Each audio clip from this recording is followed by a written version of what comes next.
قائد اعظم کی زندگی کے دلچسپ واقعات ہم اس لیے جمع کر رہے ہیں کہ ہم میں سے جو نہیں جانتے کہ ان تک بھی یہ معلومات پہنچ سکیں کہ جناب محمد علی جناح کس طرح قائد اعظم بنے اور ان کے کردار کی وہ کون سی خوبیاں تھیں جن کے باعث انہوں نے پاکستان کا قیام ممکن کر دکھایا، جو انگریز اور ہندو دونوں کی مخالفت کے باعث ناممکن سمجھا جاتا تھا۔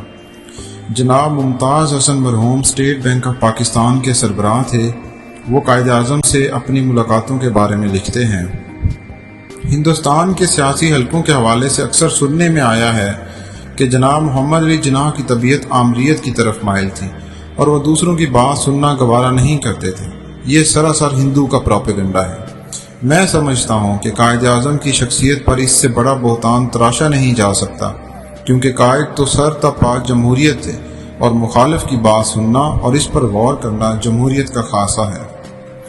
مجھے یاد ہے کہ ایک موقع پر میں نے ان کی رائے سے شدید طور پر اختلاف کیا۔ یہ ایک مالی معاملہ تھا اور میرا خیال تھا کہ میں سچے دل سے جو بات کہہ رہا ہوں وہی فائدہ مند ہے۔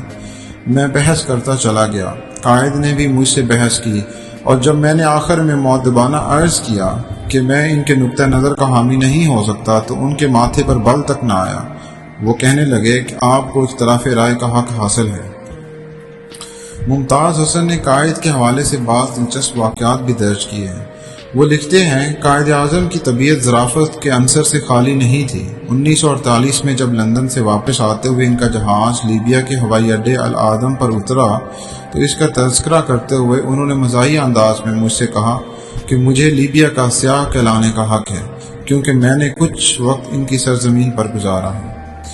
اسی طرح ایک بار قائد مختلف ملکوں کے کسٹم کے محکموں کے متعلق تذکرہ کر رہے تھے کہ انہیں اپنا ایک پرانا واقعہ یاد آ گیا۔ کہنے لگے، ایک مرتبہ میں ایک فرانسیسی کسٹم آفیسر کے سامنے اپنے اسباب کی تفصیل پیش کر رہا تھا۔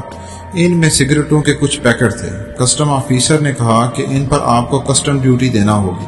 میں نے کہا کہ یہ سگریٹ میرے پینے کے ہیں اور اس پر کسٹم نہیں بنتا، مگر وہ نہ مانا۔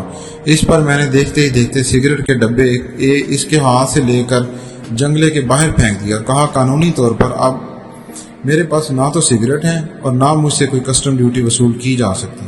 اگر آپ کو شوق ہے تو یہ پیکٹ خود اٹھا لیں اور سگریٹ خود پی لیں۔ کسٹم آفیسر حیران رہ گیا، کیونکہ جس چیز پر وہ کسٹم ڈیوٹی وصول کرنا چاہتا تھا وہ میرے پاس تھی ہی نہیں۔ ممتاز حسن لکھتے ہیں، اکثر اوقات قائد اعظم کی شخصیت محمد علی جناح کی ذاتی زندگی پر چھائی رہتی تھی۔ اس ایک ہی شخص میں موجود دو شخصیتوں کا احساس جس قدر مجھے 1948 کی آخری ملاقات کے دوران میں ہوا، اس سے پہلے کبھی نہیں ہوا تھا۔ قائد نے مجھے ایک سرکاری کام کے لیے بلایا۔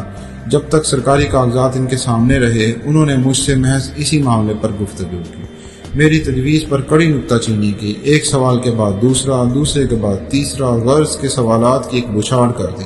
آخر جب پورے طور پر مطمئن ہو گئے تو کاغذات پر دستخط فرمائے۔